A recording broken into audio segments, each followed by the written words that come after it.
I wiped down table 6 for the 3rd time tonight. The vinegar smell of the cleaning solution sharp in my nostrils. The clock above the kitchen door read 9:47 p.m., and the Rosewood Diner was experiencing what Kayla liked to call a ghost shift. Those rare November evenings when the usual dinner crowd simply didn't materialize. Only 4 tables occupied in a space designed for 40. "You're going to wear a hole in that laminate if you keep scrubbing," Kayla said, appearing at my elbow with a coffee pot in one hand and her phone in the other. Her blonde hair was escaping its ponytail in wispy strands that framed her face. "Seriously, Hannah, it's clean. It's been clean since the last 3 times you wiped it." I set the rag down, realizing my hands were trembling slightly. 2 years of working here, and I still couldn't sit still during slow shifts. The silence made room for thoughts I'd spent those same 2 years trying to outrun. "Sorry, just restless." "You're always restless." She poured herself a cup of the coffee that had been sitting on the burner since 6. "But tonight you're extra restless. What's going on in that head of yours?" Before I could answer, the bell above the entrance chimed. Kayla and I both turned toward the door, and the automatic greeting died in my throat. 3 men entered, and they transformed the atmosphere of the diner as completely as if they'd flipped a switch. The first 2 wore dark jackets despite the relative warmth of the evening, their eyes scanning the restaurant with a professional wariness that made my stomach clench. But it was the 3rd man who commanded attention. He stood at least 6 feet tall, perhaps a bit more, with black hair precisely styled, and a charcoal suit that fit him like it had been sewn directly onto his body. Even from across the room, I could see the sharp line of his jaw, the commanding set of his shoulders. He didn't look around with the casual curiosity of a normal customer. His dark eyes assessed the space with the kind of focus that suggested he was cataloging exits, potential threats, and every person present. "Oh no," Kayla whispered beside me, her voice suddenly tight. "Oh no, no, no." "What?" "Who is he?" "That's Lucas Valentasi." She grabbed my arm, her fingers digging in hard. "He owns half the buildings in this neighborhood, maybe more than half. You do not want to be anywhere near him, Hannah." But the hostess, Sarah, was already leading them toward my section. Of course. Of the 4 occupied tables, 3 were in Kayla's section, which meant mine was the obvious choice for a party of 3 wanting privacy. "I'll take them," Kayla said quickly. "I'll tell Sarah there was a mix-up. It's fine. They're just customers." The words came out steadier than I felt. Kayla's expression said she wanted to argue, but Sarah was already gesturing toward a corner booth, and the man, Lucas Valentasi, was settling into it with his back to the wall, his 2 companions taking positions that gave them clear views of both the entrance and the kitchen door. I picked up 3 menus and approached the table, hyper-aware of my scuffed sneakers and the coffee stain on my black apron that I'd tried and failed to wash out yesterday. Lucas Valentasi didn't glance up as I approached. He was studying his phone, his expression unreadable. "Good evening. Can I start you gentlemen with something to drink?" One of the companions ordered water. The other asked for coffee, black. Lucas still hadn't looked up from his phone. I waited, pen hovering over my order pad. The silence stretched until it became uncomfortable, then excruciating. Finally, the companion who'd ordered coffee cleared his throat softly. "Sir?" Lucas lifted his eyes from the screen, and I felt the impact of his gaze like a physical thing. His eyes were a deep brown, almost black in the diner's lighting, and they held an intensity that made me want to step back. But I held my ground, keeping my expression professionally neutral. "Scotch," he said. His voice was low, measured, with the barest hint of an accent I couldn't place. "Neat. We don't serve hard alcohol, sir. Beer and wine only." Something flickered across his face. Not quite annoyance, not quite amusement. "Water, then." I wrote it down, though I didn't need to. 3 waters, 1 coffee. "I'll be right back with those." Turning away felt like breaking eye contact with a predator. I could feel him watching me as I walked to the beverage station, my shoulders tight with awareness. Kayla intercepted me before I could pour the coffee. "Are you insane? Do you know who that is?" "You already told me." "Lucas Valentasi. He owns buildings. He owns everything, Hannah. Everything. And people don't just avoid him because he's rich." She glanced over her shoulder toward the booth, then back at me. "There are rumors."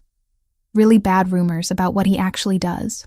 I filled the coffee cup, added 3 glasses of water to a tray. He's a customer, Kayla. That's all I need to know. You're impossible, she muttered. But she stepped aside to let me pass. When I returned to the booth, Lucas was speaking in low tones to one of his companions, who nodded and stood up, heading toward the restroom. I distributed the drinks, setting Lucas's water down last. As I placed it on the table, my grandmother's locket, the one I'd worn every single day for the past 2 years, chose that exact moment to slip from beneath my collar where I'd tucked it. I felt the chain catch, then release. The locket tumbled forward, and I grabbed for it instinctively.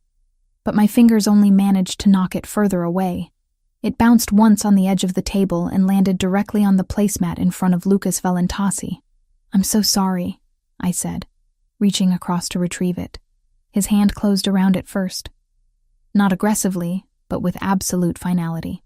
His fingers curled around the small silver oval, and he lifted it, examining it with the same focused attention he'd given the restaurant when he first entered. "That's mine," I said, trying to keep my voice level. "Please." He didn't respond. Instead, with deliberate slowness, he opened the locket. I watched his expression change. It was subtle, a tightening around his eyes, a muscle jumping in his jaw. But on a face as controlled as his, those small shifts felt seismic. He stared at the photograph inside for what felt like an eternity, but was probably only seconds. When he finally looked up at me, something in those dark eyes had transformed into something cold and dangerous. "Where did you get this?" The question was quiet, but it cut through the ambient noise of the diner like a blade. At the other table in my section, an elderly couple looked over, frowning. At the counter, Kayla had gone very still. "It's mine," I repeated, fighting to keep my voice steady. "A friend gave it to me. Now please, I need it back. Sit down." "I'm working, I can't." "Sit down." He didn't raise his voice. He didn't need to. The authority in those 2 words was absolute, brooking no argument. My legs folded before I'd consciously decided to obey, lowering me into the booth across from him. The vinyl was cold through my thin work pants. Lucas set the locket on the table between us, still open. The photograph inside was one I'd looked at 1,000 times. Michael, smiling at the camera, his light brown hair slightly windblown, his eyes crinkled at the corners with genuine happiness. It had been taken on one of our rare day trips to Cape Cod. Back when I'd still believed that our relationship was real, that he was who he claimed to be. "How do you know my brother?" The words hit me like ice water. Brother. Michael had mentioned a brother. Mentioned him often, actually, though always vaguely. An older sibling who'd stayed in Chicago when Michael came to Boston for school. Someone important. Someone he both admired and seemed slightly afraid of. I'd never imagined I'd meet him. I'd certainly never imagined meeting him like this. "Michael," I managed. "Michael is your brother." Was. Lucas's correction was sharp. He's been dead for 2 years. So I'll ask again. How do you know him, and where did you get his photograph? Dead. The word ricocheted around my skull. 2 years. That was exactly when Michael had disappeared, when he'd stopped answering my calls and texts, when I'd shown up at his apartment to find it empty. Cleared out, as if he'd never existed at all. "He's not dead," I heard myself saying. "He just left. He disappeared, but he's not. He's dead." And Lucas reached into his jacket. The movement made me flinch, but he only pulled out a phone. He swiped through it with quick, precise movements, then turned the screen toward me. The photograph showed Michael, older than in my locket, his face harder somehow, but unmistakably him. He wore a dark suit and stood next to a man who I now recognized as a younger version of the person sitting across from me. They were at some kind of formal event, both unsmiling, both radiating the same kind of controlled power. "This was taken 3 months before he died," Lucas said. "And this," he swiped again. Another photo appeared. This one of what looked like a funeral. Rows of people in black, a closed casket surrounded by elaborate flower arrangements. This was his funeral. 200 people attended. You weren't one of them. The diner spun slightly.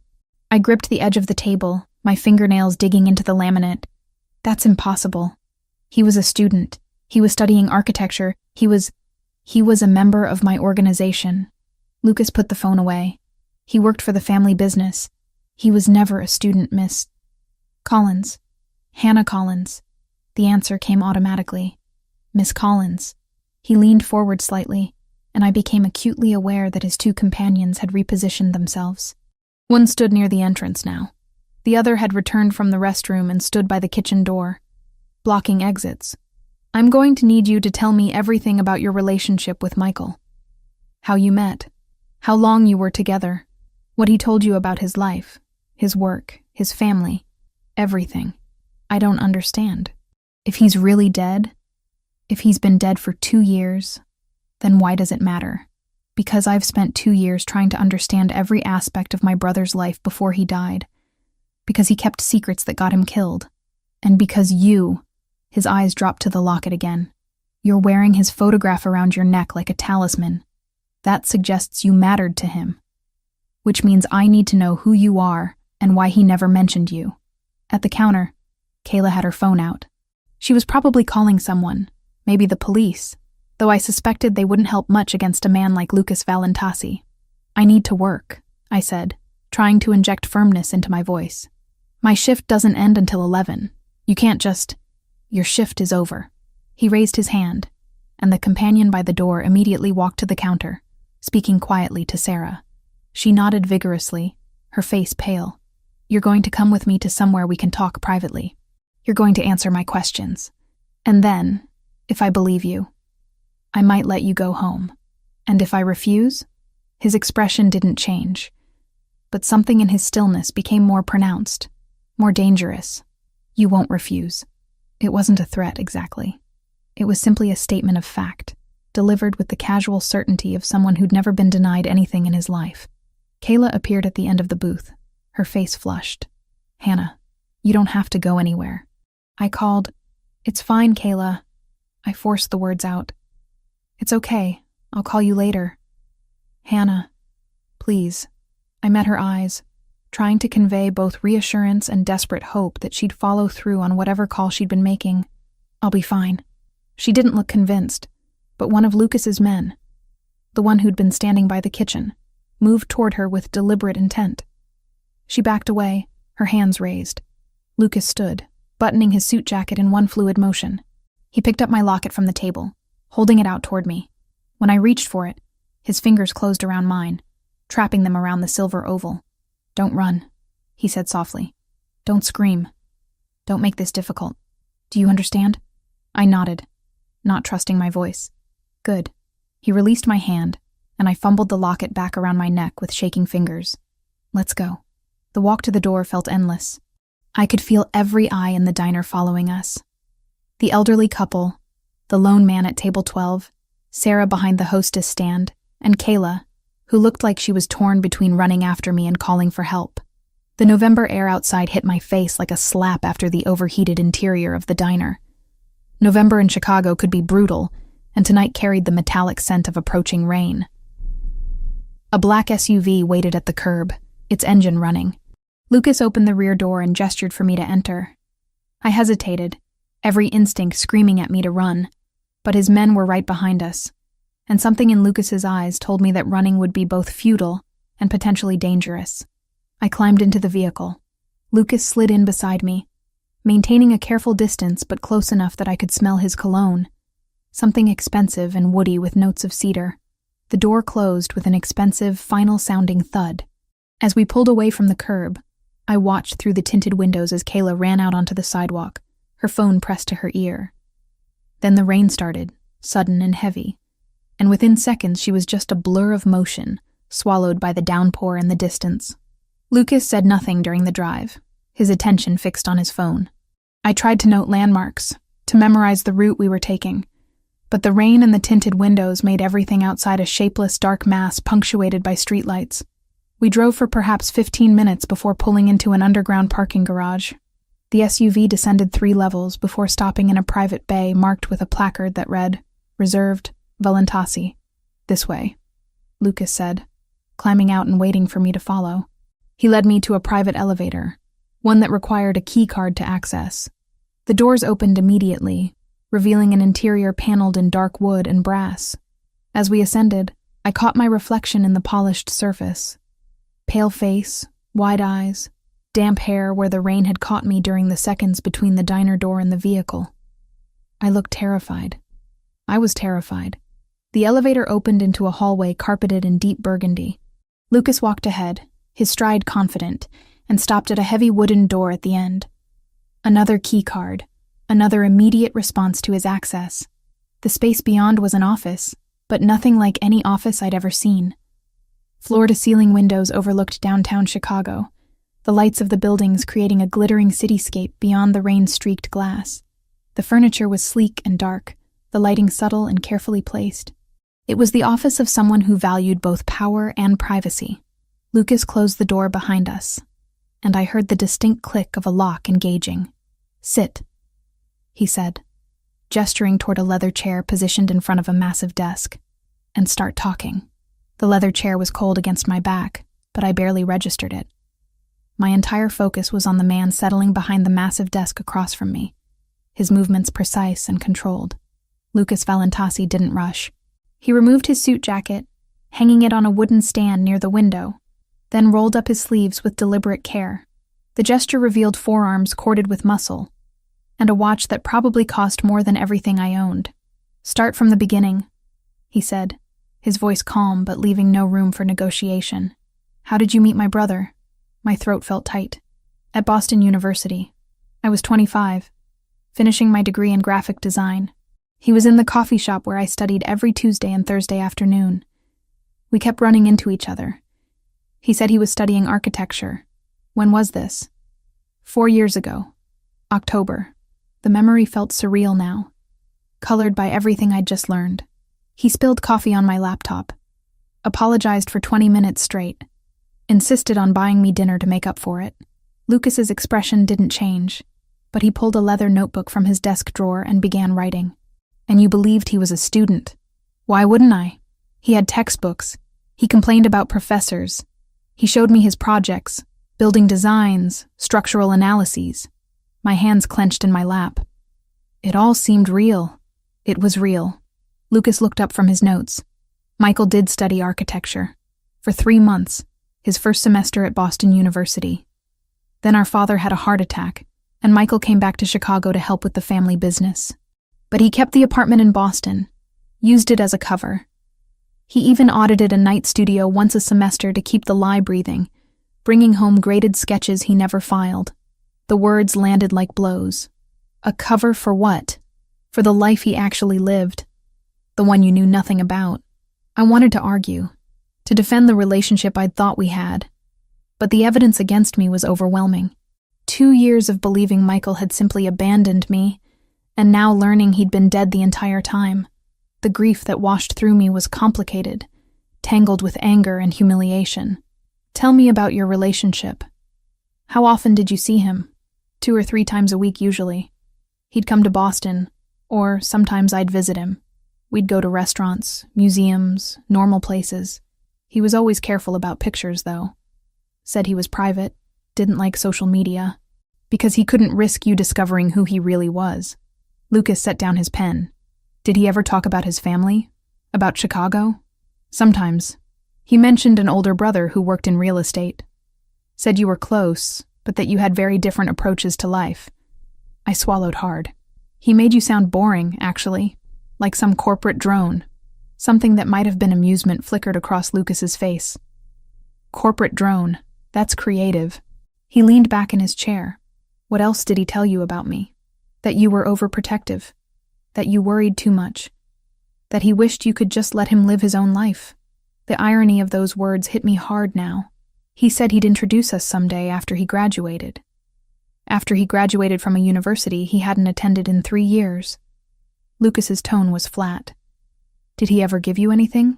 Gifts, jewelry, anything unusual?" "The locket. That's it. He said it was a picture of him when he was younger, before life got complicated. I touched it through my shirt. I wore it every day after he disappeared. It was all I had left." "Show me." With trembling fingers, I pulled out the locket and opened it. Lucas came around the desk, studying the photo with an expression I couldn't read. Up close, he smelled like expensive cologne and something sharper. Coffee, maybe. Or the leather of his office. This was taken 6 months before he died. He was 28.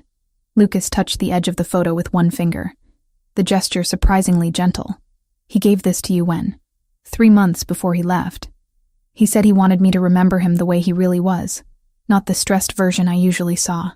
My voice cracked. I thought it was romantic. Now I realize he was preparing me for something. Lucas straightened, moving back behind his desk.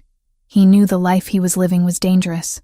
Giving you that photo, keeping you separate from his real world. He was trying to protect you. By lying to me for 2 years? Yes. No apology in his tone. Just statement of fact. Michael made a lot of mistakes. But keeping you ignorant of what he did was probably the smartest choice he made. The moment you knew, you became a liability. A target. The word target made my stomach clench. I still don't understand why he died. You said it was an ambush. Ambush by who? The Albanian Mafia. They've been at war with my family for years over territory in Chicago. Lucas pulled out his phone, swiped through it, then turned it toward me again. This image showed Michael in what looked like a security camera still, wearing tactical gear, a gun visible at his hip. This was taken the night he died. He was investigating a warehouse we suspected the Albanians were using for weapons storage. I stared at the image, trying to reconcile this armed, dangerous-looking man with the Michael who'd made me laugh over terrible comedy movies and cooked me breakfast on Sunday mornings. He went alone, against direct orders. Lucas put the phone away. He wanted to prove himself, to show he could handle important operations without supervision. Instead, they were waiting for him. 5 men. He killed 2 before they got him. The clinical way he described it made my head spin. How can you talk about it like that? Like it's just a business transaction gone wrong? Because that's what it was. Lucas's voice hardened. Sentiment doesn't bring people back, Miss Collins. Cold analysis of mistakes does prevent future deaths. Michael died because he was impulsive, and because someone in our organization told the Albanians where he'd be. I've spent 2 years trying to identify that traitor. Traitor. Ambush. Killed. The language of violence had invaded my understanding of someone I'd thought I loved. I need to use the bathroom, I said abruptly. My stomach was churning, and I could taste bile at the back of my throat. Lucas studied me for a moment, then gestured toward a door on the left side of the office. Through there, I made it to the small, elegant bathroom, just in time to vomit into the toilet. Everything from dinner came up, along with what felt like 2 years of accumulated grief and confusion. When I was finally empty, I rinsed my mouth at the sink, avoiding my reflection in the mirror. I didn't want to see what I looked like right now. When I emerged, Lucas was pouring water into a glass from a bottle on his desk. He handed it to me without comment, and I accepted it, grateful, despite everything. Sit. I sat, sipping the water carefully. My hands had stopped shaking, replaced by a strange numbness that felt almost worse. I need to know everything Michael told you about his schedule, his routine, where he went, who he mentioned seeing, any names that came up. Why? He's dead. What difference does it make now? Because understanding his last months helps me understand who betrayed him, and because... Lucas paused, something shifting in his expression. Because you're the only person who knew a side of Michael that I never saw. My brother was reserved, guarded. He didn't let people close. But he let you close. That means something. The admission surprised me. For the first time since entering this office, Lucas seemed less like an interrogator and more like someone who'd lost somebody important. He talked about opening his own firm someday, I said quietly. Architecture, like he'd supposedly been studying. He had sketches, plans for a small practice focused on sustainable design. He showed me drawings of buildings he wanted to create. I paused. Were those real? Or was that another lie? They were real. Michael did love architecture. Before our father pulled him into the business, that's what he wanted to do with his life. Lucas's jaw tightened.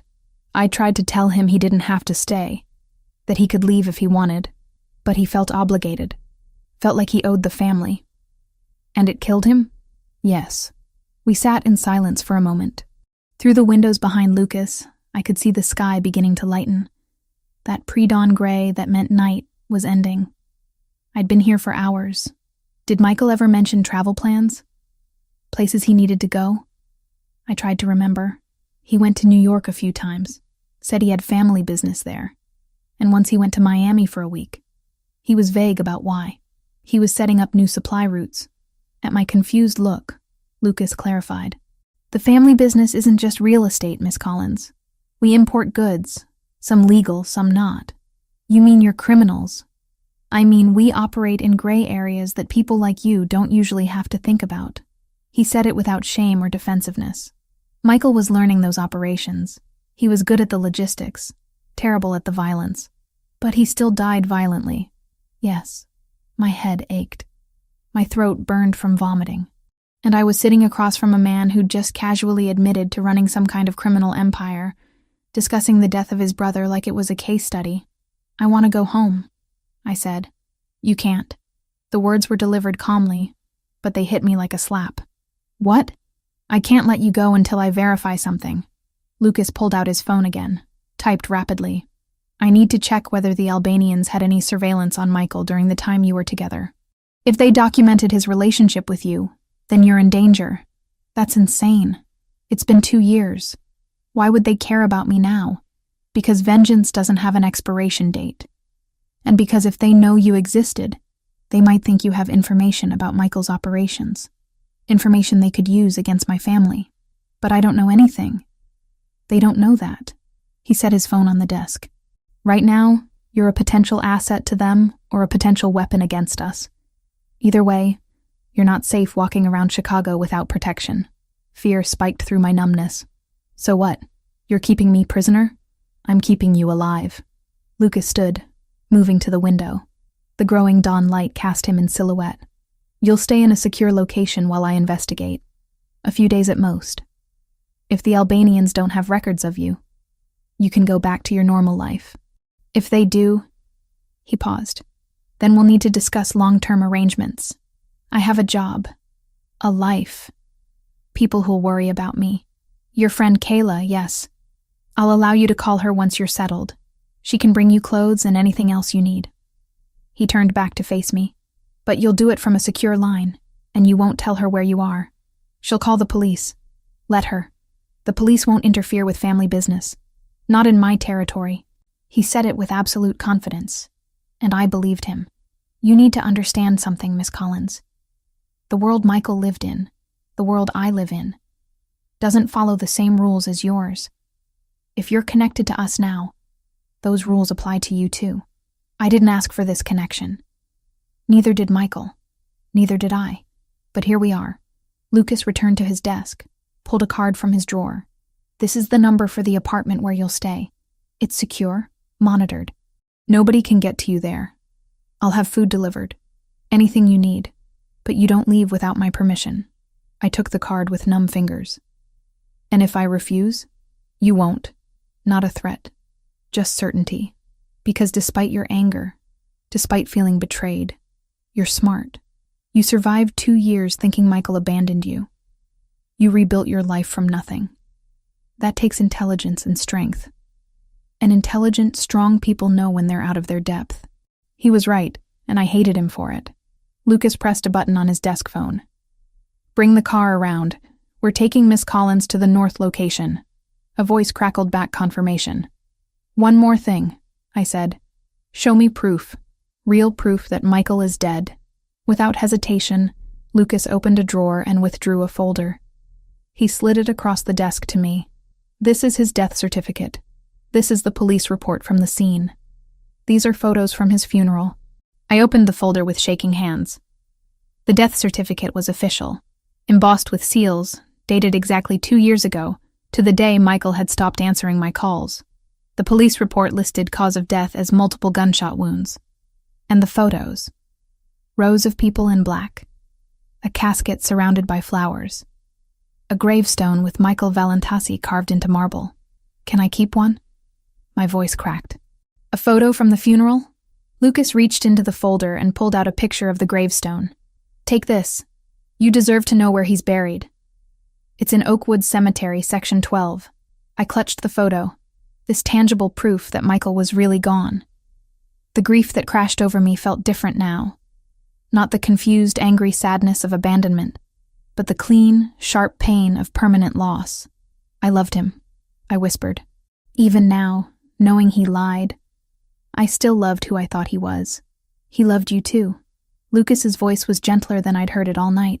He told me once, near the end, said he'd met someone who made him want to be better than what our family made him. He didn't tell me your name, didn't give me details, but I remember how he looked when he said it. Hopeful, like he actually believed he could leave all this behind. Lucas paused.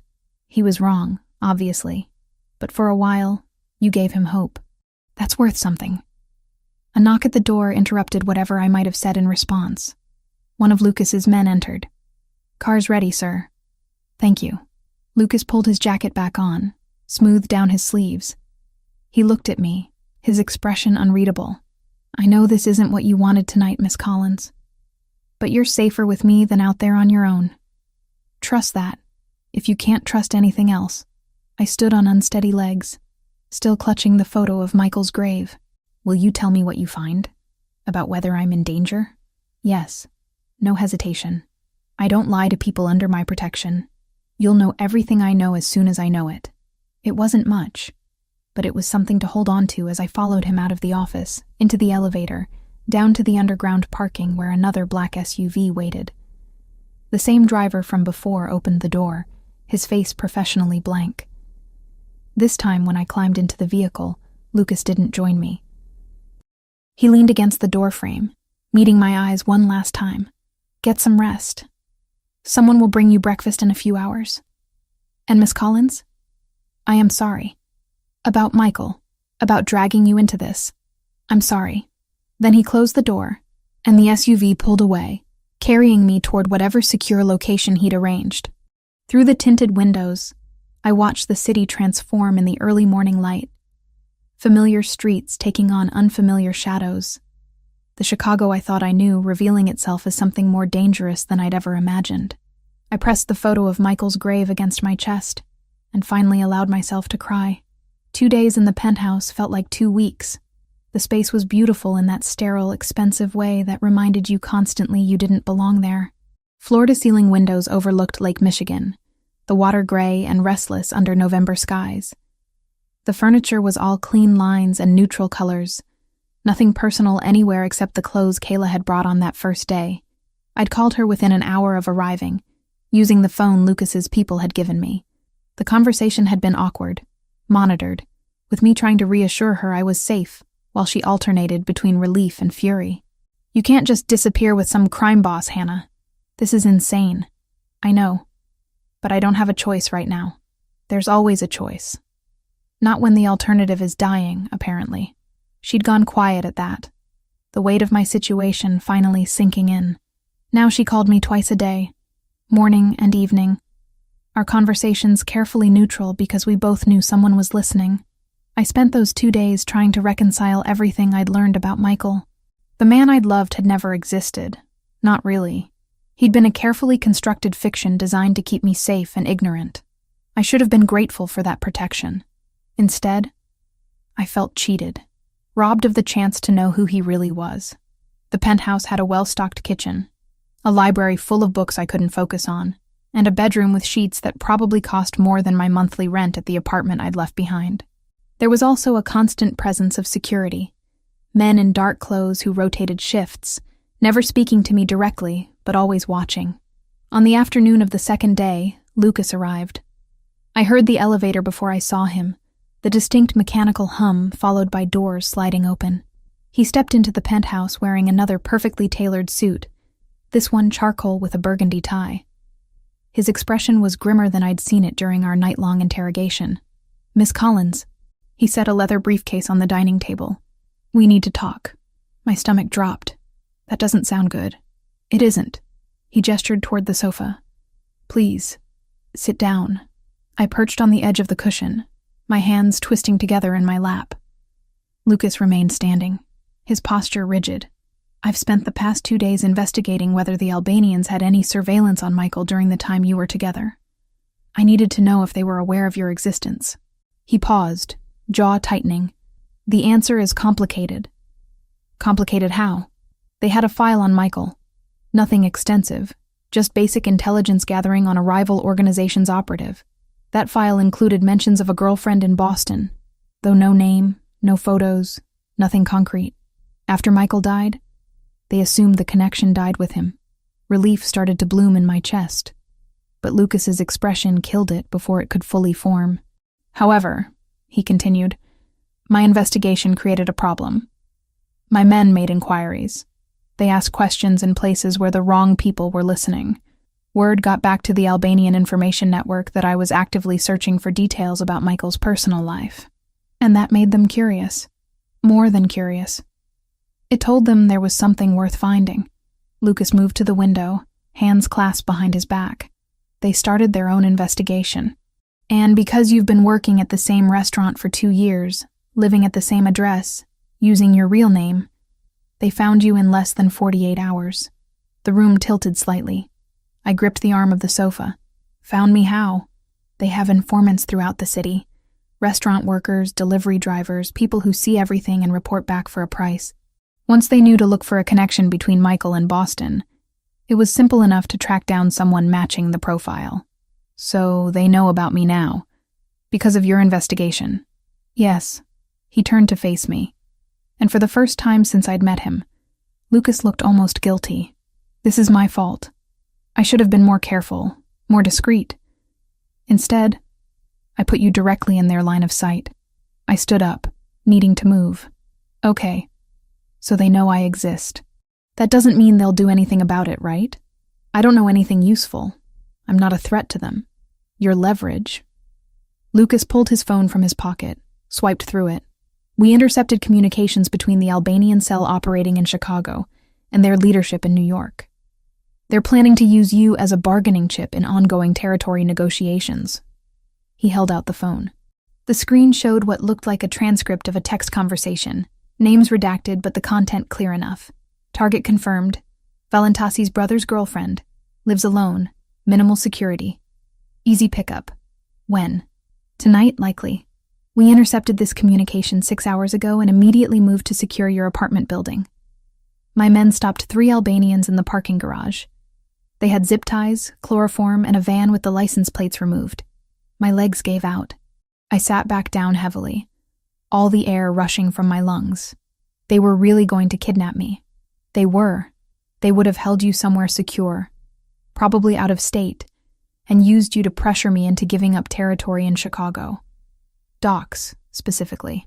There's a shipping operation they've wanted access to for years. And if you didn't give them what they wanted, Lucas's silence was answer enough. Oh God. I pressed my hands to my face, trying to breathe through the panic rising in my throat. This can't be happening. This is insane. Welcome to the world Michael tried to keep you out of. Lucas pocketed his phone and moved to sit in the chair across from me. This isn't temporary anymore, Miss Collins. This is a real threat that won't disappear just because we want it to. But I don't know anything. I can't give them information about Michael or your family because I don't have any. They don't know that.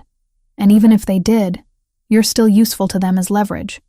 Your existence, your connection to Michael, that makes you a weapon they can use against me. I looked up at him. This man I'd met 2 days ago who'd turned my life inside out. What do I do? You stay here. You follow the security protocols I'm going to outline. You don't go anywhere without armed escort. His voice was firm but not unkind. And you let me handle the Albanians. Handle them how? That's not something you need to worry about. It is if my life depends on it. I straightened, forcing strength into my voice despite the terror coursing through me. I deserve to know what you're planning. Lucas studied me for a long moment, then nodded slowly. Fair enough. I'm working on identifying exactly which cell is targeting you and where their base of operations is located. Once I have that information, I'll take steps to neutralize the threat. Neutralize meaning kill. Possibly.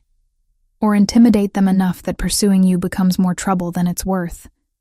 Or negotiate with their leadership to make you off limits. He spread his hands. I have options, but all of them require time and careful planning. How much time?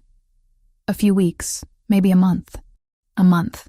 4 weeks of living in this beautiful cage, cut off from my life, dependent on a man I barely knew for survival. The reality of it settled over me like a weight. I need to call Kayla. She's already on her way. I asked her to bring more of your things from your apartment.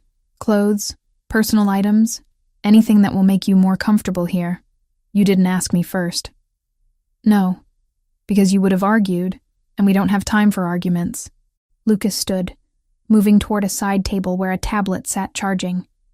He brought it back, unlocking it with his thumbprint. This is a map of Albanian-controlled territories in Chicago. The red zones are confirmed operations. The orange are suspected. I looked at the screen, seeing a patchwork of colored areas spread across a digital map of the city. There were more red and orange zones than I would have imagined. They're everywhere. Not everywhere, but enough places that you can't just walk around freely without risk. He zoomed in on one section. This is where your apartment is located. See how it's right on the border of an orange zone? That's why they were able to move on you so quickly. You were practically in their backyard. I've been living there for 2 years. Why target me now? Because 2 years ago they didn't know you existed. Now they do. And in the world of organized crime, information like that is currency. Lucas set the tablet aside. I need you to understand something, Miss Collins. This isn't going to be resolved quickly or easily. The Albanians are patient, well-funded, and deeply invested in their vendetta against my family. Michael's death only intensified that. Discovering you gives them a new avenue for attack. So I'm trapped. You're protected. There's a difference. Is there? I heard the bitterness in my own voice. Because from where I'm sitting, it feels pretty similar to being a prisoner. You're alive. His tone hardened. That's the difference. Would you rather I'd left you in your apartment, ignorant of the threat, until 3 men with zip ties showed up at your door? He was right. And I hated it. No. Then accept the protection I'm offering. Follow the rules, and trust that I'm doing everything possible to end this situation as quickly as I can. The elevator chimed, and Lucas tensed slightly before relaxing when one of his men emerged, followed by Kayla. She was carrying 2 large duffel bags and looked simultaneously terrified and furious. Hannah! She dropped the bags and rushed to me, pulling me into a crushing hug. Oh my God, are you okay? Are you hurt? I'm fine. I'm okay. I hugged her back, breathing in the familiar scent of her perfume. I'm sorry I dragged you into this. You didn't drag me anywhere. That asshole did. She pulled back, shooting Lucas a glare that would have intimidated a lesser man. He didn't even blink. Miss Turner, thank you for bringing Hannah's things. Don't thank me. I didn't do it for you. Kayla turned back to me, lowering her voice though Lucas could obviously still hear. I brought your laptop, some books, all the comfort clothes I could find, and I grabbed those photos from your dresser. The ones of your parents. My throat tightened. My parents had died in a car accident when I was 19, leaving me with little family and even less money. The photos were all I had left of them. Thank you. I also called your landlord and told him you'd be away for a while. Paid next month's rent from your checking account. I hope that's okay. I used the emergency password you gave me. It's fine. It's perfect. I squeezed her hands. What did you tell the others at work? That you had a family emergency and had to leave town suddenly. Sarah asked if it had anything to do with that guy who came in the other night. Kayla's eyes flicked to Lucas. I told her I didn't know. Smart. Lucas stepped forward. Miss Turner, I need you to understand the seriousness of this situation. Hannah is in danger. Real, immediate danger. The less you know about where she is or why, the safer both of you will be. Is that a threat? It's a fact. If the wrong people think you have information, they'll come after you to get it. The best protection you have is genuine ignorance. Kayla's face paled, but she lifted her chin. Then I want you to promise me something. Promise me you'll keep her safe, that you won't let anything happen to her. I promise. No hesitation, no qualification, just flat certainty. She's under my protection now. That means she's as safe as I can make her. And if that's not safe enough, then I'll die keeping her alive. He said it like he was commenting on the weather, casual and absolute. Kayla studied him for a long moment, then nodded. Okay, I believe you. She turned back to me. I need to go. I told my mom I'd be gone an hour max, and I'm already pushing it. Call me tonight? Every night until you're home?" She hugged me again, whispering in my ear, "If you need me, really need me, find a way to let me know. I'll come. I don't care what he says." I nodded against her shoulder, not trusting myself to speak. When she pulled away, her eyes were bright with unshed tears. Lucas had his man escort her back to the elevator. As the doors closed on Kayla's worried face, I felt the weight of isolation settle over me again. "She cares about you very much," Lucas observed. "She's the only family I have left." I picked up one of the duffel bags, needing something to do with my hands. "She took me in when I first moved to Chicago. Let me stay on her couch until I found the apartment, got me the job at the diner. Then I'm glad she's in your life. Everyone needs someone who cares that much." I looked at him sharply, hearing something unexpected in his voice. "Did Michael have someone like that? Besides you?" "No. He kept people at arm's length. It was part of why he was so good at undercover work." Lucas moved toward the door. "I need to get back to my office. There's a meeting with my advisors about the Albanian situation in an hour. But I'll check in tomorrow." "Wait." I set down the bag. "Thank you. For stopping them. For protecting me. I know I've been angry and difficult, but I'm grateful. Really." Something in his expression softened fractionally. "You're Michael's legacy, Miss Collins. The last piece of him left in this world. Protecting you is the least I can do to honor his memory." He left before I could respond, the elevator carrying him away and leaving me alone with my thoughts in Kayla's carefully packed bags.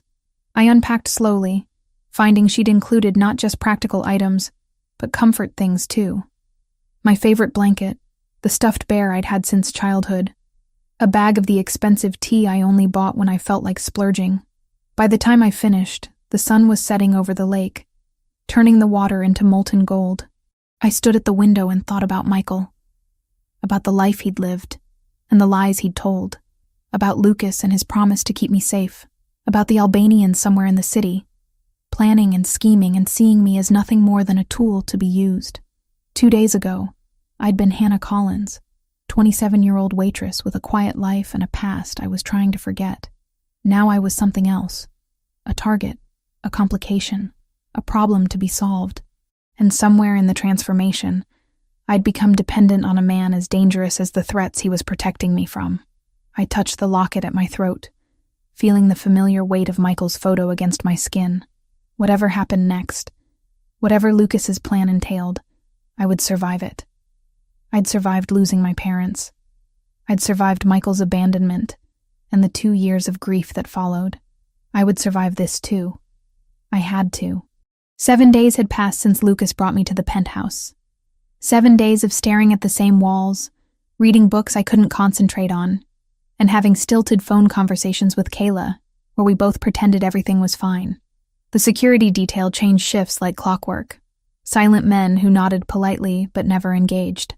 I felt like a specimen in a very expensive terrarium. On the 8th morning, Lucas arrived without warning. I heard the elevator and looked up from the window, where I'd been watching boats move across Lake Michigan, their white sails bright against the gray water. "Miss Collins." He stepped out carrying a wooden box about the size of a briefcase. Dark circles shadowed his eyes, and his usual precision seemed slightly frayed. "I apologize for not visiting sooner.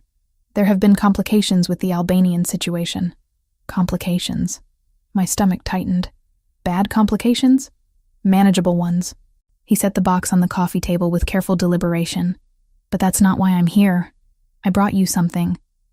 Something I should have given you days ago." I approached slowly, eyeing the box.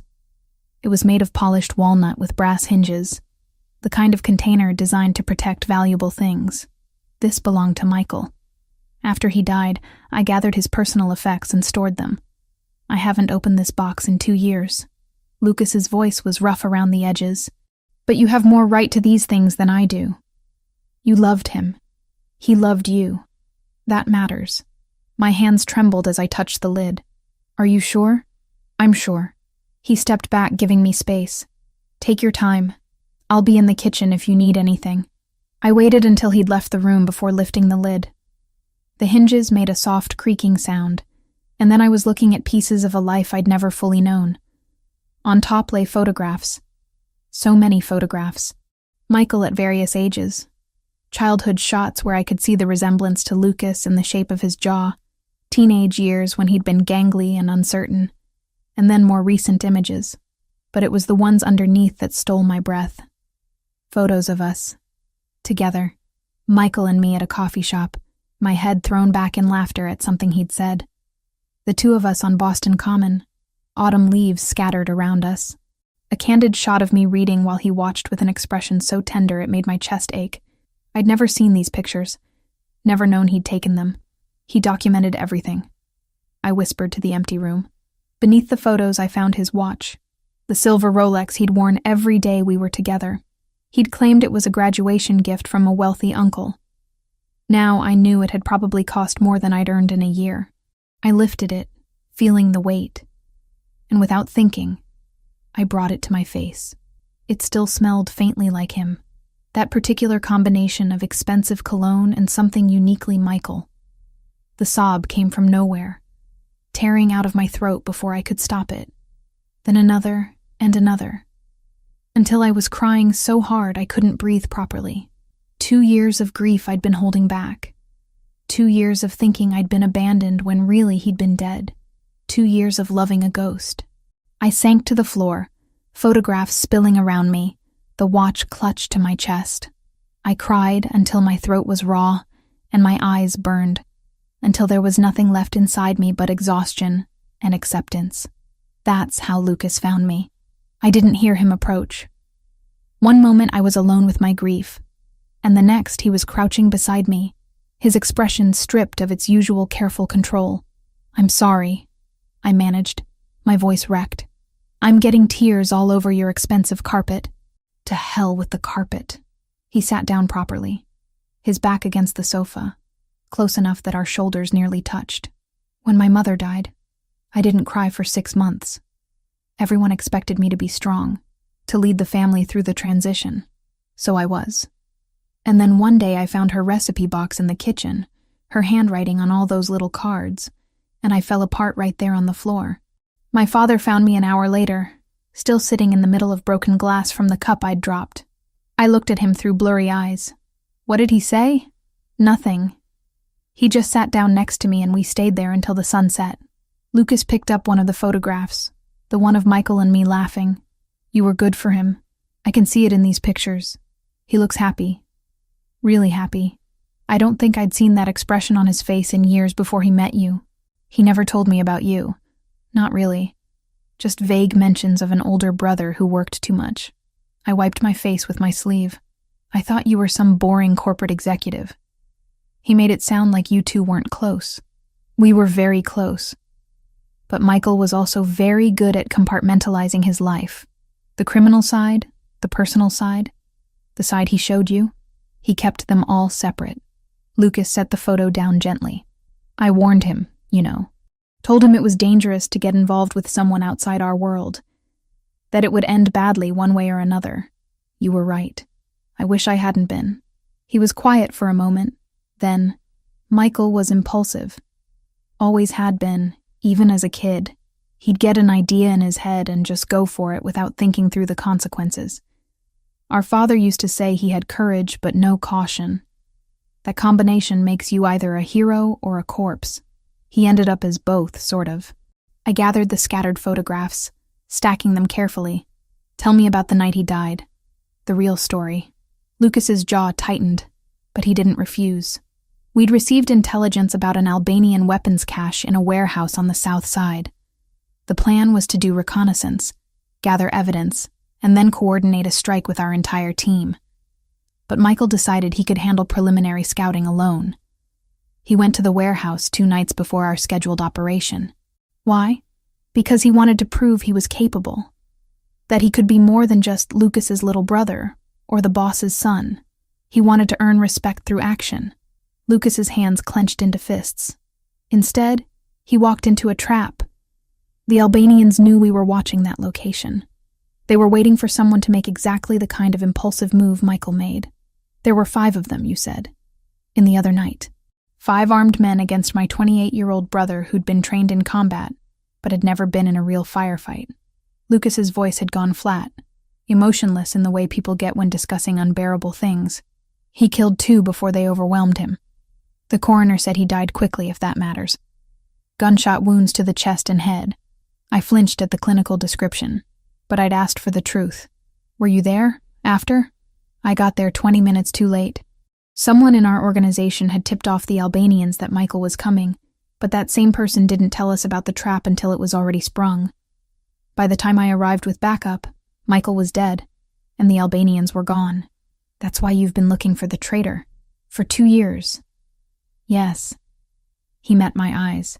Whoever gave the Albanians that information killed my brother as surely as if they'd pulled the trigger themselves. And I will find them. However long it takes. The intensity in his voice sent a chill through me. This wasn't just about justice. This was personal vendetta carried with cold, patient determination. Does revenge make it hurt less? I asked quietly. No, but it gives the pain purpose. Lucas stood, moving to the window where I'd been earlier. Michael was the best of our family. He had compassion, idealism, hope that things could be different. I tried to protect those qualities in him, to let him hold on to his humanity even while working in an inhuman business. I failed. You didn't fail. He made his own choices. Choices influenced by the world I brought him into. He turned back to face me. If I'd been stronger, if I'd refused to let our father pull him into the organization, Michael would probably be designing buildings right now instead of buried in Oakwood Cemetery. You'd be planning a wedding instead of hiding in my apartment because I made you a target. I got to my feet, bones aching from sitting on the floor. Michael told me once that he admired you more than anyone else in his life, that you were the reason he tried to be better, to be worthy of the family name. He never blamed you for his choices, Lucas. You shouldn't either. His expression cracked slightly, grief breaking through the carefully maintained facade. He said that multiple times, usually when he'd had a few drinks and got sentimental. I picked up Michael's watch, holding it out to Lucas. He wore this every day, even when it didn't match his outfit, even when it would have been smarter to leave expensive jewelry at home. He said it reminded him of what he was working toward. Lucas took the watch, turning it over in his hands. I gave this to him on his 25th birthday. Told him it was a reminder that time is our most valuable asset, that we should spend it on things that matter. His thumb traced the face. He was wearing it when he died. The Albanians took it as a trophy. It took me 8 months and a considerable amount of money to get it back. You could have kept it. I should have. He held the watch out to me. But now I think Michael would want you to have it. Something to remember him by beyond photographs. I can't take this. It's too valuable. Too personal. It's already yours. Everything in that box is yours. Lucas pressed the watch into my palm, closing my fingers around it. Michael chose you, Hannah. Out of all the people in his complicated, dangerous life, he chose to love you. That makes these belongings yours by right. The use of my first name startled me. In all our interactions, he'd called me Miss Collins with formal precision. This felt different, more intimate. Thank you. I set the watch carefully on the coffee table. And thank you for telling me the truth about how he died. I needed to know. You deserved to know. He moved back toward the box, kneeling beside it. There's more in here. Some books he loved, a journal he kept, though it's mostly operational notes, nothing personal. A few other things. A journal? I knelt beside him, looking into the box. Can I read it? Eventually. But be warned, it's not romantic. It's the kind of record-keeping a soldier might keep. Dates, locations, observations about Albanian movements. He was meticulous about documentation. Lucas pulled out a leather-bound notebook. This is separate. His architectural sketches. Buildings he wanted to design someday. I took the sketchbook with reverent hands, opening it to reveal page after page of detailed drawings. Buildings that would never be built. Dreams that had died with the dreamer. He was talented, Lucas said, looking over my shoulder. Really talented. If he'd pursued architecture seriously, he would have been successful. But he chose loyalty instead. He chose family. There's a difference, even if the outcome is the same. We sat there on the floor, going through Michael's things, and for the first time since I'd met Lucas Valentasi, The tension between us eased into something almost comfortable. We weren't captor and prisoner in that moment. We were two people who'd loved the same man, sharing grief and memories and the weight of loss. "He used to make me breakfast on Sundays," I said, looking at a photo of Michael in what must have been his Chicago apartment. These elaborate Italian meals his grandmother had apparently taught him. He'd spend 2 hours in the kitchen, and the food was always amazing. Our grandmother raised us after our mother died. She was from Naples, traditional in every way, made sure we knew how to cook properly because she said a man who couldn't feed himself couldn't be trusted to lead a family. Lucas's voice held warmth I hadn't heard before. Michael was her favorite. She used to say he had gentle hands, perfect for making pasta. He never talked about your parents much. Our father is alive but distant. Our mother died when I was 12 and Michael was 7. Car accident. Though looking back, I'm not certain it was truly accidental. He said it matter-of-factly, but I heard the old pain underneath. She was the heart of our family. After she was gone, everything became colder, more business-focused. I'm sorry. So am I. He stood, brushing off his pants. I should go. I have meetings this afternoon about security arrangements. But I wanted to make sure you had these things. That you knew Michael kept pieces of your relationship even though he never told anyone about you. Why didn't he? Tell anyone, I mean. Because the moment we knew about you, you became a potential weakness. An asset that could be exploited. Lucas moved toward the elevator. In our world, the things you love are the things that can destroy you. Michael understood that. He kept you secret to keep you safe. It didn't work. No, but it delayed the danger by 2 years. That's not nothing. He paused at the elevator, hand on the call button. I'll be back tomorrow. And Hannah, it's okay to grieve. Don't hold it back on my account or anyone else's. Michael deserves your tears. The elevator doors closed before I could respond. I turned back to the box of belongings, to the photographs and sketches and watch that smelled like someone I'd loved, the someone I'd never really known but had loved anyway. I spent the rest of the afternoon organizing everything, creating a kind of shrine on the coffee table. As evening fell and the security detail changed shifts outside, I sat cross-legged on the floor with Michael's architectural sketchbook open in my lap, tracing the lines he'd drawn with my fingertips. I'm sorry I never got to know the real you, I whispered to the pages. But I'm grateful I got to know the version you wanted to be. The penthouse was silent, except for the hum of the heating system and the distant sound of the city below. But for the first time since Lucas had taken me from the diner, I didn't feel quite so alone. Michael's memory was here with me, tangible in the things he'd left behind. And somehow, in sharing those memories with Lucas, I'd found the first threads of connection to a man I'd thought was my enemy. 3 days after Lucas brought me Michael's belongings, he arrived at the penthouse with a proposition that would change everything between us. I need your help. He stood in the living room, jacket already removed, sleeves rolled up to his elbows. Dark circles shadowed his eyes, and his usually immaculate appearance showed signs of strain. I know it's asking a lot, but I don't have anyone else I can trust with this. I set down the book I'd been pretending to read. Help with what? Finding the traitor who killed Michael.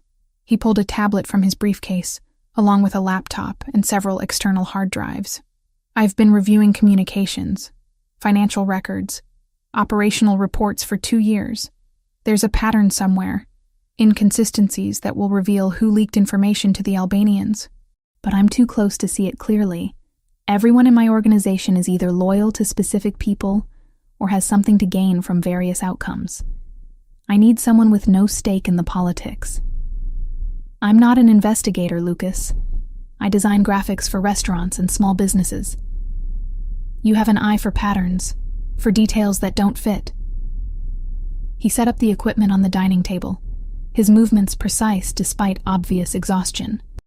Michael told me once that you could look at a menu design and immediately identify which elements didn't belong, which fonts clashed, which spacing was off by millimeters. You see things other people miss. That's visual design, not criminal investigation. The principle is the same. Documents, transactions, communications. They all have patterns. When someone is lying or hiding something, those patterns break down. Lucas looked at me directly, vulnerability showing through his usual control. I'm asking because I'm desperate, Hannah. Whoever betrayed Michael is still in my organization, still making decisions, still trusted, and I need to find them before they cause more damage. The raw honesty in his voice decided me. What do you need me to do? Relief washed over his features. Come to my office. Review everything with me. Use that eye for detail to find what I've been missing. An hour later, I sat in Lucas's office downtown, surrounded by monitors displaying spreadsheets, communication logs, and operational reports. The space was as impressive as I remembered. Floor-to-ceiling windows overlooking Chicago, dark furniture, that sense of controlled power permeating everything. Lucas brought me coffee, showed me how to navigate the encrypted files, and then sat beside me at the conference table he'd converted into a workspace. These are all communications from the month before Michael died. Every text, email, and phone call we have records of between our key operatives. He pulled up document after document. Michael was investigating Albanian operations on the south side. The warehouse where he died wasn't random. Someone told them exactly when he'd be there. I studied the screens, letting my eyes unfocus slightly the way I did when examining complex designs, looking for the thing that didn't belong. Who knew Michael was going to that warehouse? Officially, just me and my top 5 lieutenants. But information spreads in any organization. Someone could have overheard, guessed, been told secondhand. Lucas rubbed his face tiredly. That's the problem. Too many possible leak points. So we work backwards. Show me the financial records for your top people. All of them, starting from 3 years ago. And why 3 years? Because if someone was being paid by the Albanians, they probably weren't bought the day before the ambush. Corruption takes time to establish. We need to look for pattern changes, new income sources, unexplained deposits, lifestyle changes that don't match legitimate earnings. Lucas pulled up the files without argument. We worked side by side for hours, my fingers flying across the keyboard as I created visual timelines and graphs using design software I'd brought from the penthouse. I color-coded transactions, flagged anomalies, built a picture of financial movements across his organization. Around hour 4, I found something. Lucas, look at this. I pulled up a graph showing deposits into various accounts. Franco Ricchetti. Who is he? One of my most trusted lieutenants. He's been with the family for 15 years, worked his way up from street-level enforcement to strategic planning. Lucas leaned closer, studying the screen. What about him? His deposits don't match the pattern of your other people. See here? I pointed to a spike in his account 3 years ago. Everyone else has regular payments that match their salaries, plus bonuses that correlate with successful operations. But Franco has these irregular deposits that don't align with anything your organization did. Those could be legitimate investments, side businesses. Could be. But look at the timing. I overlaid another graph showing Albanian activity in Chicago. Every time there's a deposit into Franco's account, there's corresponding Albanian movement in territories you were targeting. It's like he was being paid for information about your plans. Lucas went very still beside me. The kind of stillness that preceded violence. Show me the month Michael died. I pulled up the timeline, hands steady, despite the tension radiating from Lucas. Here, 2 weeks before the ambush, Franco received $25,000 from an offshore account. Then nothing for 6 months after Michael's death. Then the payments resume. They stopped paying him because they'd gotten what they wanted. Lucas's voice had gone flat, emotionless. Michael's death was the big score. After that, any other information was just routine maintenance. I could be wrong, I said quietly. This isn't definitive proof. No, but it's more than I've found in 2 years of looking. He stood, pulling out his phone. I need to make some calls. Can you keep digging? See if there are any communications between Franco and unknown numbers during the relevant time periods. Yes, but Lucas? I waited until he looked at me. What are you going to do? What needs to be done? He walked to the windows, phone already at his ear, speaking in rapid Italian to whoever answered. I turned back to the screens, pushing aside my unease. I'd offered to help, and this was what help looked like in Lucas's world. Identifying traitors so they could be dealt with using methods I probably didn't want to imagine. Over the next 3 days, Lucas and I worked together almost constantly. He brought me to his office each morning. We analyzed data until evening, and then his driver took me back to the penthouse while Lucas continued working through the night. The investigation consumed both of us. During those long hours, the dynamic between us shifted. We were no longer captor and captive, not quite friends, but something else. Partners, maybe. Two people united by shared loss and common purpose. At night, back at the penthouse, I called Kayla. "How are you holding up?" she asked, voice tight with worry. "Better than I expected. I'm helping with something. I can't tell you what, but it's important. It's connected to Michael." "Hannah, you're scaring me. This man, Lucas, he's dangerous. Everyone knows it. I know. But he's not dangerous to me." And somehow, despite everything, I believed that. "I'll explain when I can. Just know that I'm safe. You'd better be. Because if anything happens to you, I'm coming after him myself." The threat would have been funny if it wasn't so sincere. "I love you too, Kayla." During our 4th day working together, I learned more about Lucas's operation. He explained the legitimate businesses: 3 restaurants, a construction company, an import firm that actually did import legal goods alongside the illegal ones. He talked about the people who depended on those businesses for employment, for stability. "It's not all violence and crime," he said during a rare break. "Most of what we do is regular business. The illegal stuff funds the legitimate operations, and the legitimate operations employ hundreds of people who have nothing to do with the criminal side. That's a complicated moral calculation. It's the only one that makes sense in my world." He handed me a fresh coffee. "You think I'm a monster? I can see it in your eyes sometimes. I think you're someone navigating an impossible situation with a code of ethics that doesn't match mine. That doesn't make you a monster. Just different." Something in his expression softened. "Michael said something similar once. Said I was doing the best I could with the life I was given. He was right." We held each other's gaze for a moment too long, and I felt my pulse quicken.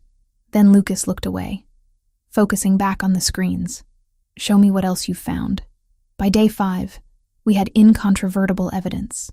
Franco Ricchetti had received over $300,000 from Albanian sources over 3 years. The payments correlated with every major setback Lucas's organization had suffered, every operation that had mysteriously failed, every ambush that had seemed too well timed to be coincidence, and buried in encrypted communications I'd managed to access using social engineering techniques I'd learned for legitimate design work. I found the smoking gun, a text from Franco to an Albanian contact the night before Michael died. "The kid is going to the warehouse tomorrow night, alone. He wants to prove himself." Lucas read it 3 times, his jaw so tight I could see the muscle jumping. Then he very carefully set down his phone and walked to the window, hands clasped behind his back. "Thank you," he said finally, voice rough, "for finding this, for giving me the truth. What happens now? Now I deal with Franco Ricchetti." He turned back to me, and for the first time since I'd met him, I saw pure rage in his eyes. "And you don't need to worry about how. He killed Michael as surely as if he'd pulled the trigger himself." "I know." Lucas moved back to the table, began gathering the evidence into encrypted files. "That's why what happens next isn't something you should witness." "Lucas?" "No." He looked at me directly. "You've helped me more than you can possibly understand. You've given me justice for my brother, but the execution of that justice isn't something I want you to carry. Michael kept you separate from this world for a reason. I'm going to honor that." I understood what he wasn't saying. This was where our partnership ended, where the line between his world and mine had to be redrawn. "Just tell me one thing. Will he suffer?" "Yes." No hesitation, but probably less than he deserves. I nodded slowly. "Then I'm glad I could help." Lucas reached across the table, took my hand in his. The touch was electric, unexpected, and his eyes held mine with an intensity that made breathing difficult. "You're extraordinary, Hannah Collins." Michael saw that, and now I do too. He released my hand before I could respond, gathering his things and preparing to leave. But as I watched him go, I realized that something fundamental had changed between us. I'd seen him not as the dangerous crime boss, but as a man carrying impossible burdens, seeking justice for someone he'd loved. And in helping him, I'd become something more than just Michael's ex-girlfriend or a protected witness. I'd become someone Lucas Valentasi valued, someone he trusted.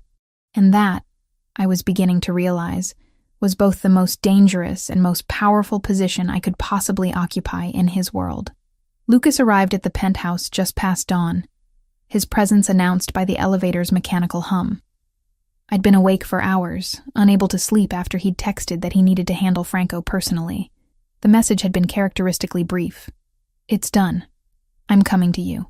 Now he stood in my living room, and for the first time since I'd met him, Lucas Valentasi looked undone. His shirt was untucked, tie missing, and dark stains marred his cuffs that I deliberately didn't examine too closely. But it was his eyes that struck me most. Haunted, exhausted, carrying the weight of whatever justice he'd administered in those hours I'd spent staring at the ceiling. "You should have stayed away," I said quietly. "Let someone else bring the news. I needed to see you." His voice was rough, unused, to make sure you understood what happened. What I did. I gestured toward the sofa, and he collapsed into it with none of his usual controlled grace. I poured bourbon from the bar cart his staff had stocked, brought it to him. His fingers brushed mine as he took the glass, and neither of us pulled away immediately. "Tell me," I said, settling into the chair across from him, not close enough to touch, but near enough to see the tension in every line of his body. Franco confessed. Everything. Lucas drank deeply, then set the glass down with deliberate care. The Albanians approached him 3 years ago, offered money, territory, promises of power if he helped them weaken my organization from within. He took it. Piece by piece, he sold us out. And Michael? Franco told them Michael would be at that warehouse alone, gave them his timeline, his planned entry point, everything they needed to set the trap. Lucas's jaw tightened until I could see the muscle jump. He watched my brother walk into his death and said nothing. For 30 pieces of Albanian silver. The biblical reference wasn't lost on me. What did you do to him? What needed doing? He met my eyes directly, not flinching from whatever he saw in my expression. "I can't give you details, Hannah. Not because I don't trust you, but because knowing makes you complicit. And I won't do that to you. You already involved me in finding him. Finding isn't executing. There's a line there, and I'm trying to keep you on the right side of it." Lucas leaned forward, elbows on his knees. "But you should know. It's over. Franco won't hurt anyone else. Won't betray anyone else. Justice for Michael is done." I should have felt relief. Closure. Instead, I felt the weight of what Lucas had done settling onto my own shoulders. Do you regret it? Killing him? No. Absolute certainty. But I regret that it was necessary. That the world we live in requires this kind of violence to maintain any semblance of order or loyalty. Before I could respond, his phone buzzed insistently. Lucas glanced at it, then swore under his breath in Italian. What's wrong? Albanian retaliation. They know Franco's dead and they're hitting back. He was already standing, fingers flying across his phone screen. 2 of my clubs are under attack. My people need me. Then go. I can't leave you unprotected. If they're striking at me, they might come for you too. Lucas moved toward the window, looking down at the city waking below us. I need to get you somewhere safer. The penthouse is secure, but it's known. They could find you here. Where would we go? There's a property outside the city, fully fortified, off-grid. My family's emergency location. He turned back to me. Pack quickly. We're leaving in 10 minutes. I didn't argue. Whatever was happening out there in Chicago's criminal underworld, I'd learned enough to trust Lucas's instincts about danger. I threw clothes into a bag while he made rapid-fire calls in the living room, his voice shifting between English and Italian depending on who answered. We descended to the parking garage in silence, Lucas's hand at the small of my back, 2 armed men flanking us. The SUV waiting was different from the one I'd ridden in before. Heavier, armored, windows so dark I couldn't see through them even from inside. "What about Kayla?" I asked as we pulled out. "If they know about me, do they know about her?" "Already handled. I have people watching her apartment, her work, everywhere she goes. She's safe." Lucas's phone buzzed again. He read the message, his expression darkening. They hit 3 locations simultaneously. Coordinated attack. This is bigger than just revenge for Franco. What do you mean? I mean, the Albanians have been planning this for a while. Franco's death just gave them the excuse to execute it. He looked at me, something shifting in his gaze. I need to tell you something. About why you're really in danger. My stomach dropped. What haven't you told me? When my people questioned Franco before he died, he revealed that the Albanians have been planning to use you as leverage for weeks. Not just as a random ex-girlfriend, but specifically because of something Michael told Franco before he died. What could Michael have possibly told him? That he was planning to leave. To take you somewhere far from Chicago and start over.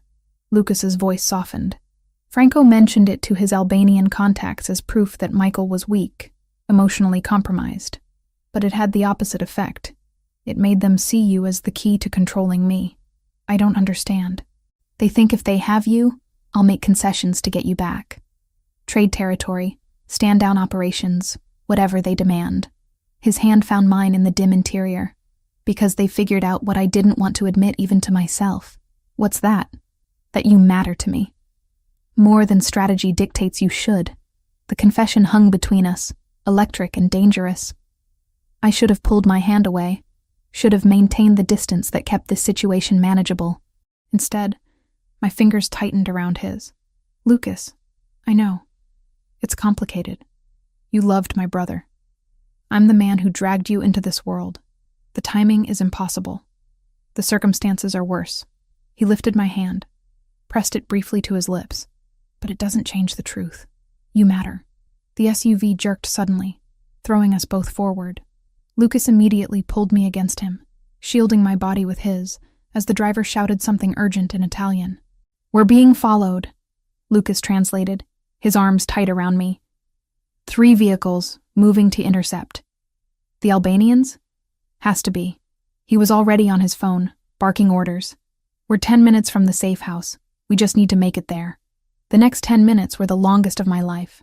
Our driver took turns at speeds that had me gripping Lucas's jacket, tires squealing on wet pavement. Behind us, I could hear the pursuing vehicles, their engines roaring as they tried to catch up. Then I heard something else. Gunfire. Get down! Lucas pushed me to the floor, covering me completely with his body as bullets struck the armored exterior. The sound was deafening, like hail made of metal and death. Our driver returned fire through some mechanism I couldn't see, and Lucas's security team in the trailing vehicle engaged the attackers. The SUV swerved violently, and I felt us leave the main road, bouncing over rough terrain. Almost there, Lucas said against my ear, his breath warm despite the cold terror coursing through me. Stay down. Don't move. The gunfire intensified, then suddenly stopped. Our SUV came to an abrupt halt, and I heard heavy metal doors sliding closed behind us. Clear, someone shouted. We're secure. Lucas helped me up slowly, his hands checking me over for injuries. Are you hurt? Did anything hit you? I'm fine. Terrified, but fine. I looked past him through the windshield and saw we were in some kind of reinforced garage. Stone walls, steel doors, security cameras in every corner. Where are we? The safe house. Built into an old estate 30 miles outside Chicago. He climbed out, then reached back to help me down. No one knows about this place except my closest people. We'll be secure here while I handle the Albanian situation. The interior of the safe house was surprisingly elegant for a bunker. All dark wood and soft lighting, comfortable furniture that somehow made the steel-reinforced walls less oppressive. Lucas led me to a bedroom, then excused himself to coordinate response with his people. I sank onto the bed, adrenaline finally crashing, leaving me shaking. We'd been shot at. Actually shot at. Bullets striking metal inches from where I'd been sitting. People trying to kill me because I'd once loved a man I never really knew. Hours later, Lucas found me still sitting there, staring at nothing. The attacks have been contained, he said from the doorway. My people eliminated the strike teams. The Albanian leadership is backing down, at least temporarily. How many died? 5 of theirs. 2 of mine. He crossed to sit beside me. I'm sorry you had to experience that. The fear, the violence. You shouldn't have to live this way. But I do. Because of Michael. Because of you. Because I'm caught in something I never asked for. I turned to look at him. When does it end, Lucas? When do I get to just be Hannah Collins again? Living my boring life, working at the diner? I don't know. Raw honesty. Maybe never. Once you're marked by this world, it's hard to wash it off completely. Something broke inside me then. Not breaking apart, but breaking open. All the fear, grief, and twisted attraction I'd been holding back came flooding out. I turned to Lucas, saw the same complicated mess reflected in his eyes, and before I could think better of it, I kissed him. It wasn't gentle. It was desperate, angry, filled with everything we couldn't say out loud.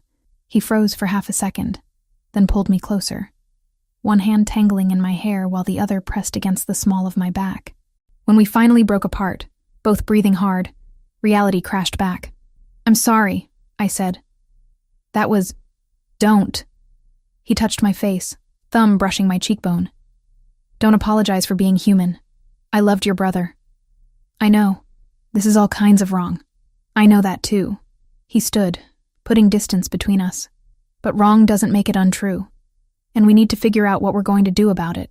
He left me alone then, and I lay back on the bed, Michael's locket heavy against my chest, the taste of Lucas still on my lips, and the sound of gunfire echoing in my memory.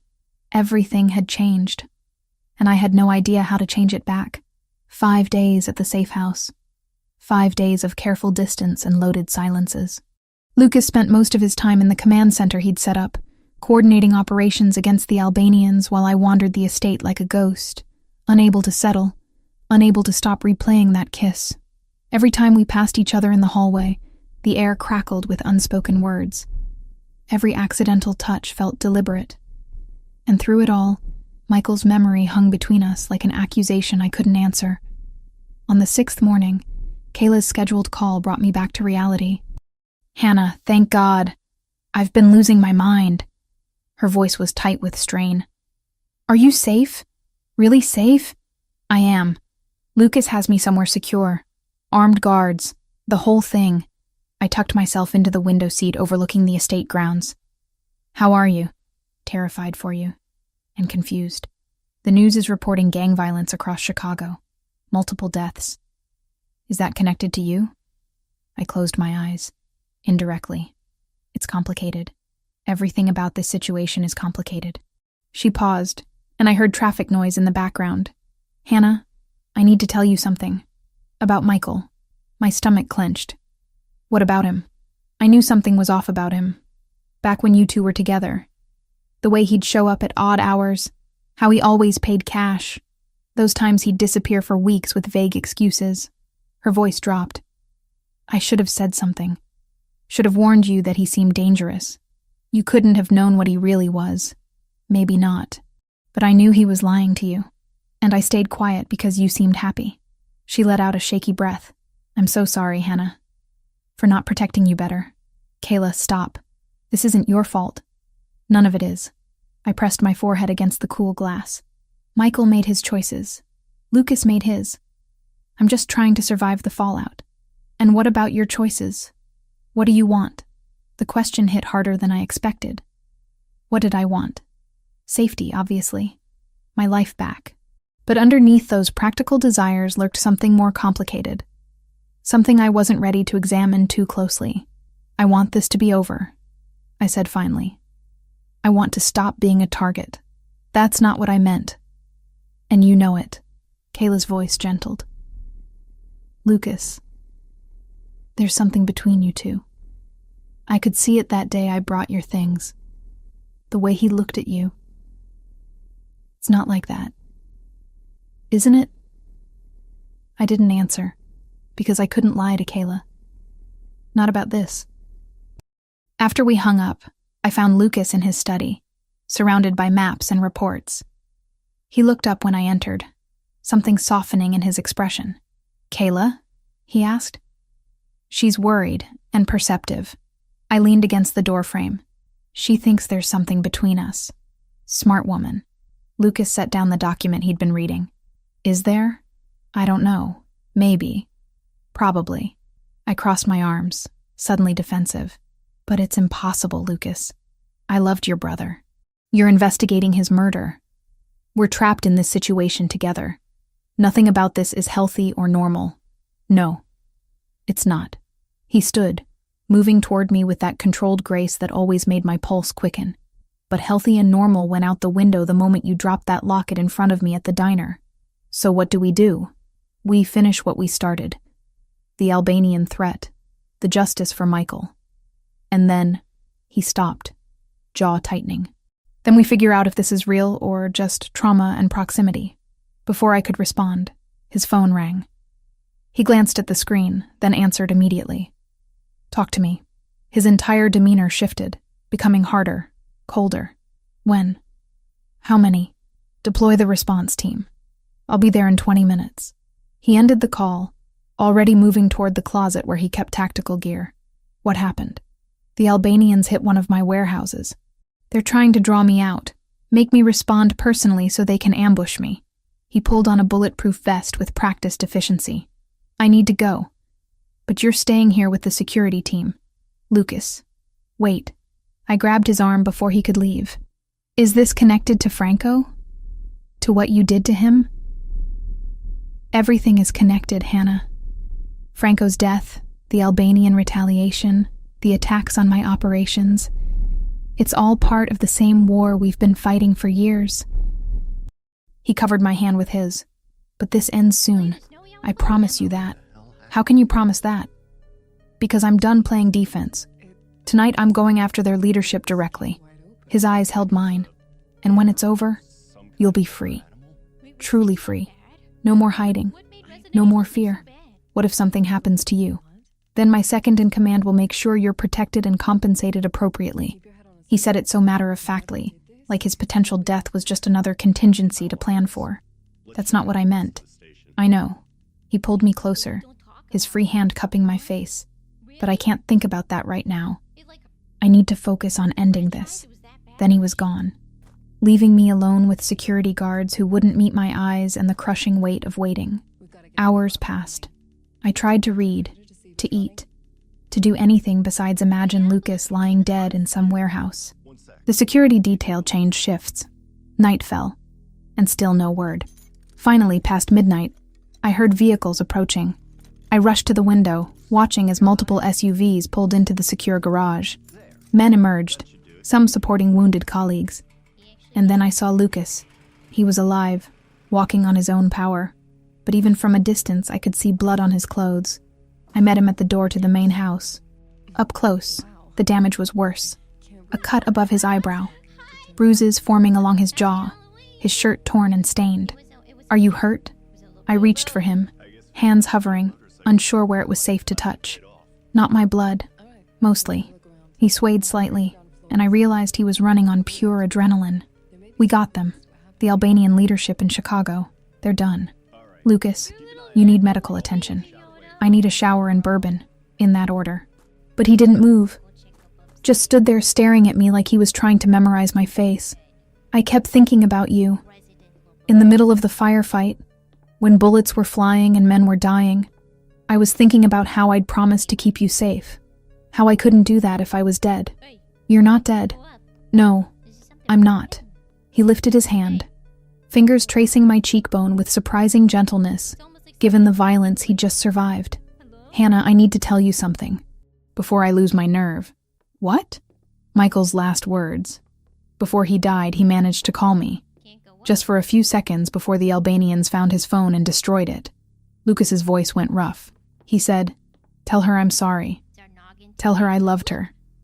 Tell her to be happy." Tears blurred my vision. Why didn't you tell me this before? Because I was selfish.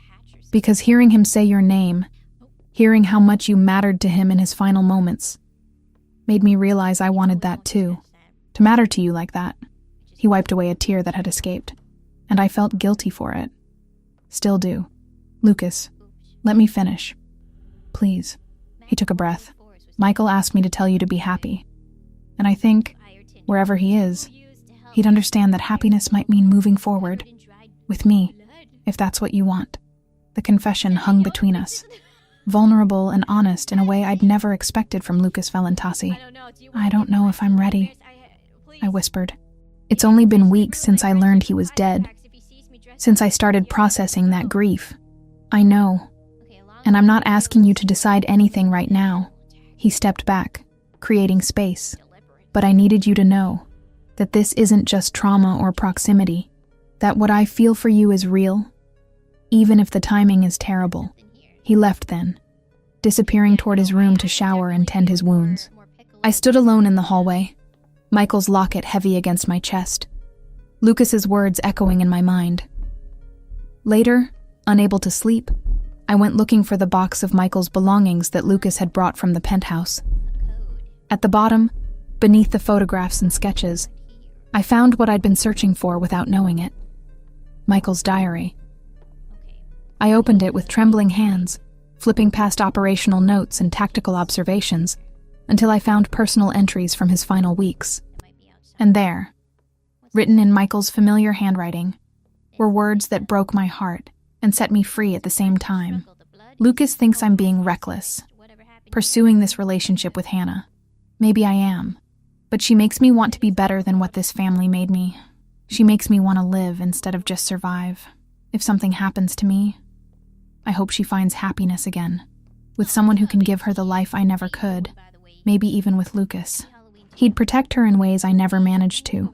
He'd love her the way she deserves, and she'd be good for him, soften some of those hard edges he's built up over the years.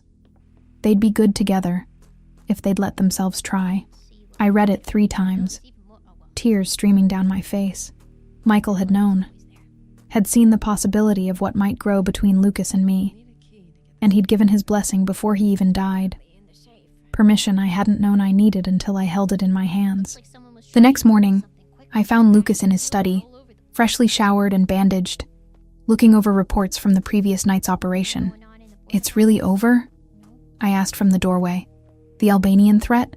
Their Chicago operation is dismantled. There might be retaliation attempts from other cities, but nothing you need to worry about."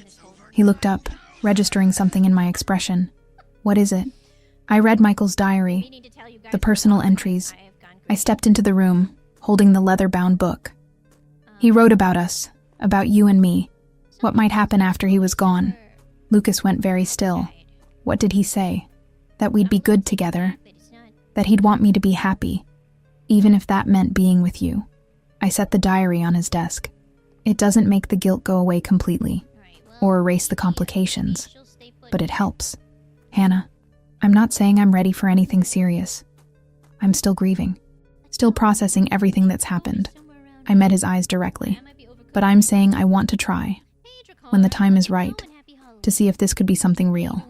Lucas stood, moving around the desk to stand before me. "You're sure?" "No, but I don't think I'll ever be completely sure. So I'm choosing to trust my instincts instead." I reached up, touching the bandage above his eyebrow. "And my instincts say that you're worth the risk." He kissed me then, soft and careful, like I might break. And maybe I was breaking, but in the way things break open rather than apart, letting in light after years of darkness. When we finally separated, both breathing hard, he rested his forehead against mine. "We'll take this slow," he murmured. "As slow as you need." "Okay, and if you change your mind, if this becomes too much, I'll tell you. I promise." It wasn't a happily ever after. Not yet. But it was a beginning, built on honesty and loss, and the fragile hope that sometimes, even in the darkest circumstances, we find exactly who we need. The operation against the Albanian leadership took 3 weeks to plan and execute properly. Lucas orchestrated it with surgical precision. Coordinated strikes across multiple locations, dismantling their Chicago infrastructure piece by piece until their local organization collapsed entirely. I watched it unfold from the safety of the estate, monitoring communications and tracking movements the way Lucas had taught me during our investigation of Franco. It was strange how quickly I'd adapted to this world, how natural it felt to understand the logistics of organized crime. When it finally ended, Lucas came to me exhausted but victorious. The Albanian cell in Chicago had been neutralized. Key members arrested through anonymous tips to federal authorities, others persuaded to relocate permanently, and a handful who'd chosen violence over surrender, dealt with using methods I didn't ask about. "It's done," he said simply. finding me in the library where I'd been reading Michael's architectural sketches for the 100th time. You're free. Really free. No more threats. No more hiding. I set down the sketchbook, searching his face. What does that mean for us? It means you get to choose. You can go back to your life, back to the diner and your apartment. I'll make sure you're compensated for everything you've lost, everything you've been through. He paused, something vulnerable crossing his features. Or you can stay, build something new. With me, the weight of the decision pressed down on me. My old life seemed like it belonged to someone else now. That girl who'd served coffee and thought the world was simple. I couldn't go back to being her, even if I wanted to. I want to see Michael's grave first, I said, before I decide anything. I need to say goodbye properly. Lucas arranged it for the next day. We drove to Oakwood Cemetery in the early morning, just the two of us in an unmarked car. The November air was bitter, threatening snow, and I wrapped Michael's watch around my wrist for comfort as we walked through rows of headstones. Michael's grave was in the family plot, surrounded by Valentasis going back generations. The stone was simple but elegant, carved with his name and the years that bracketed his too short life. Someone, probably Lucas, had left fresh flowers. I knelt on the cold ground, pressing my palm against the marble. I'm sorry I never got to know the real you, I whispered, but I loved the version you showed me, and I'm grateful for the time we had, even if it was built on lies meant to protect me. Lucas stood a respectful distance away, giving me privacy, but I reached back, finding his hand, pulling him closer.